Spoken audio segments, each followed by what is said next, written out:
સ્વાગતમ સર્વત્ર જ્ઞાનમમાં. હું કલ્પેશ ચોટાલિયા આપનું સ્વાગત કરું છું. પ્રસ્તુત છે www.translate.google.com વેબસાઇટ પરથી સ્પીચ ટુ ટેક્સ્ટ એટલે કે તમે બોલો તે પ્રમાણે ગુજરાતીમાં ટાઈપ કેવી રીતે કરી શકો છો. આ સ્પીચ ટુ ટેક્સ્ટ માટે શાની જરૂર પડશે?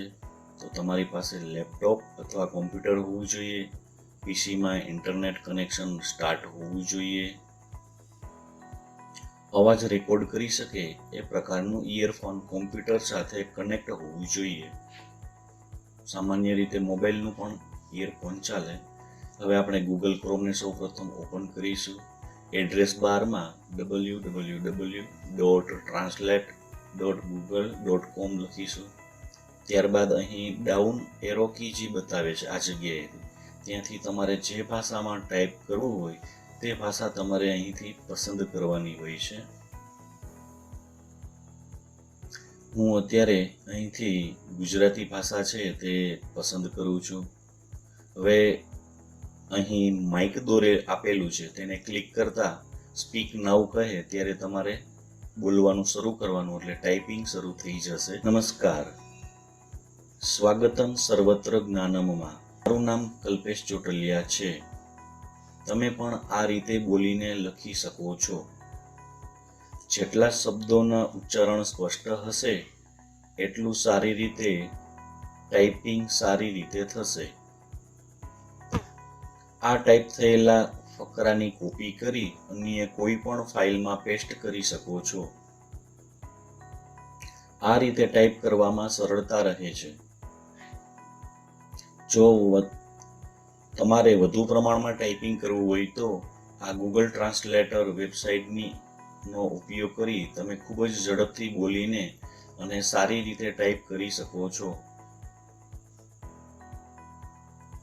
અહીં એ બાબતનું ખાસ ધ્યાન રાખવું કે જ્યારે તમે આ રીતે બોલતા હો ત્યારે અન્ય કોઈ અવાજ ન આવે એ ખાસ જરૂરી છે. Okay, thank you.